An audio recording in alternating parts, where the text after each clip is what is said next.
أهلا وسهلا ومرحبا بمشاهدينا داخل أرض الوطن وخارج أرض الوطن. نتمنى أن يلقاكم هذا الفيديو بخير وألف خير إن شاء الله الرحمن الرحيم. إخوان، ما تنسوناش بلي لايك والاشتراك في القناة وتفعيل الجرس باش توصلوا دائما بالجديد إن شاء الله الرحمن الرحيم. ونتمنى قناتنا أن تنال إعجابكم ونكون في المستوى إن شاء الله الرحمن الرحيم.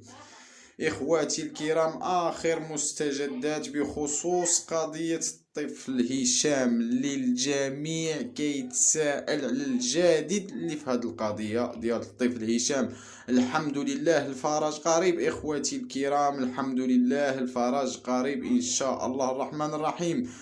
بعد هذه المعلومات اللي توصلنا بها إخواتي الكرام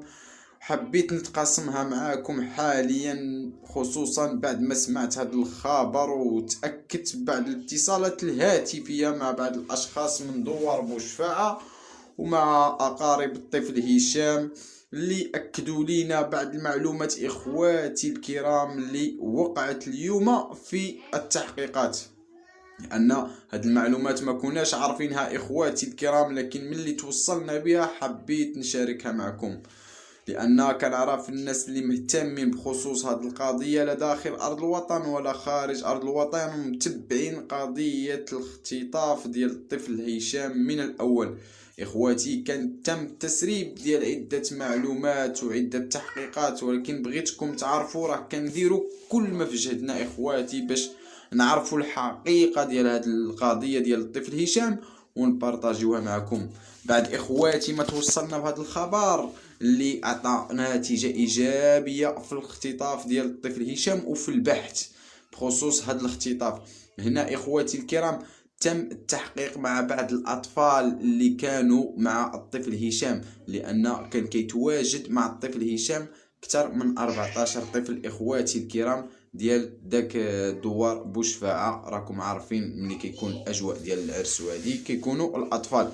وهنا كانوا غير الاطفال اللي كيتواجدوا الجيران ديال داك الدار العريس. هنا اخواتي تم التحقيق مع واحد الطفل اللي كان كيتواجد مع الطفل هشام، ومن بعد تكشفت واحد المعلومه اللي ما كانتش معروفه اخواتي الكرام، بعد بان واحد السيده عندها الطفله ديالها كتقرا في السنه الخامسه ابتدائي بالضبط اخواتي الكرام. هاد السيدة تم استدعائها هي والطفلة ديالها للتحقيق معهم، لأن في الأول الناس كاملة صراحة كاين بزاف ناس كيخافوا، بزاف ناس ما قدروش هادي، كاين الناس اللي قالوا تعرضوا لتهديدات. احنا ما بغينا هاد الناس ما يخافوا حتى شي حاجة، الحمد لله حنا عندنا أمن في بلادنا اللي قادر يحمي هاد المواطن، لأن هاد القضية ديال الطفل هشام ماشي قضية سهلة إخواتي. راه كما وقع عند الطفل هشام راه يوقع عند طفل اخر الا ما وقعش حد من هاد العصابه الكنوز او هاد العصابه اللي كيخطفوا هاد الاطفال. لكن اخواتي المهم في هاد القضيه بعد ما تم التحقيق مع هاد السيده والطفله ديالها اللي تم الذهاب من طرف الدرك الملكي الى منزل هاد السيده وتم التحقيق مع سولوا داك الطفله على بزاف ديال المعلومات. حنا ما عرفناش بالضبط شنو عطاتهم داك الطفله، ولكن اخواتي من بعد كتجي هاد المعلومه ديال السياره الكحله من نوع كونغو اللي كانت في الدوار المجاور ديال دوار بوشفاعه اللي تم الاختطاف منه ديال الطفل هشام. هنا كيتساءل الجميع على هاد السياره شنو كتعمل تماك. بعد ما تم التحقيق والبحث مع الناس ديال الدوار اللي كتواجد في السياره، اعتذر اخوتي الكرام عندما قمت بواحد الاتصال عطاني الشخص الاسم ديال الدوار ولكن نسيت الاسم ديال الدوار المجاور، اعتذر. من بعد اخواتي تم البحث في خصوص هذه السياره. الناس ديال الدوار كيقول لك بان هذه السياره ماشي من الدوار ديالهم، وما عمرها داك السياره دخلت للدوار ديال اللي كان قريب من دوار بوشفاعه اللي تم منه الاختطاف ديال الطفل هشام. هنا الجميع كيتساءل على هاد السياره ديال من، وتم البحث بخصوص هاد السياره، وهنا كيتاكد في بعض المعلومات بان اخ العريس هو اللي كان عنده علاقه مع ديك مول السياره الكحله. ملي سولوه اخواتي الكرام وتم البحث في هذه المعلومه بان اخ العريس كيقول لك بان هادوك غير كانوا داو الطيابات وهادي في الاول ما كانوش عطاو هاد المعلومات ولو في اي تصريح. بعد ما تم التحقيق مع اب العريس لانه كيدخل ويخرج في الهضره اخواتي الكرام كما شفتوا في بزاف ديال الحوايج، كيقول لك بانه هو ما شافش الطفل هشام مع الاب والام ديالو في نهار العرس وما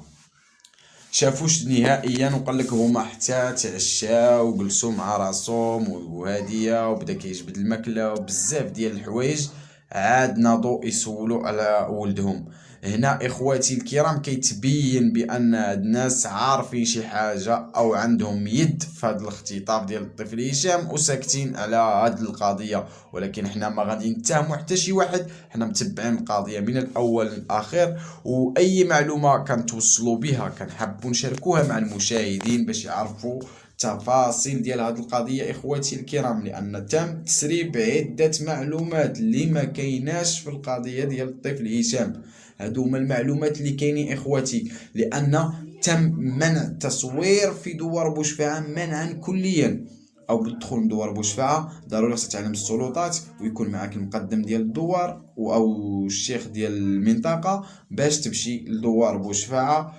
لان اخواتي كما قلت لكم التصوير ممنوع نهائيا في ذاك المكان. هنا اخواتي من بعد ما تم البحث بخصوص هذه السياره، الناس ديال داك الدوار كيقول لك بان هذه السياره ما عمرها جات عندهم، كاين شي ناس اللي كيقول لك هذه السياره كانت مع اخ العريس. بعد ما شاف اخ العريس هاد المعلومات وشاف الناس كتعطي الشهاده ديالها بخصوص هاد السياره وبانه هو اللي كان معاهم، عاد قال لك بانه داك السياره كانت جات ضدي طيابات ومشات من تماكين. شكون قال لنا حنا داك السياره ما غادرتش وهي اللي خداو فيها الطفل هشام وغادروا به المكان؟ هنا كيتبين على ما اظن اخواتي الكرام بان هاد الناس احترافيين في التخطيط واحترافيين في الاختطاف، وهاد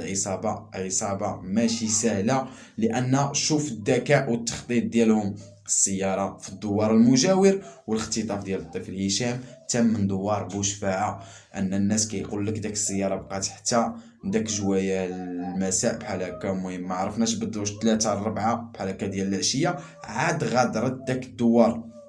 هنا قال لك الناس ديال الدوار ما شافوهاش مني غادرت المكان، كاين اكدوا بان كانوا جوج ديال الاشخاص في داك السياره اللي دخلت للدوار ديالهم، وفي اللحظه اللي كان الناس كيبحثوا على الطفل هشام وناض الصداع وبقاو يقولوا الطفل فين مشى وناض هادي، داك السياره غادرت في اللحظه اللي كان اخ العريس غادر هو والخطاف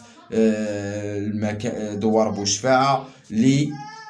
كما قالوا هما في التصريحات ديالهم بانهم مشاو غير يقضيو شي غرض ويرجعوا لمده ديال ساعتين واكثر اخواتي، تقريبا 3 ساعات، لان راه في هذه المده هذه راه تقدر تمشي لاي بلاصه وترجع. هنا كيتبينوا بزاف ديال الحوايج، ولكن اخواتي باش تكونوا عارفين الجميع كما قلت لكم التفاصيل بخصوص القضيه، ان طلبوا من عائله العريس ومن عائله العروسه ومن عائله الطفل بان لا يغادروا المكان، لان التحقيقات مستمره الان كما كنقولوا من جديد، لان القضيه كبرت ما بقاتش كما كنا متوقعين في الاول، ان بانوا مستجدات ومعلومات مهمه بخصوص الطفل هشام. حنا اللي كنطالبوا منكم اخواتي هو البارطاج ودعمونا بلي لايك ديالكم وتخلوا لنا الافكار ديالكم في التعاليق اخواتي الكرام، وما تخلاوش على هذه القضيه ديال الطفل هشام، لان ما بغيناش هذه العصابه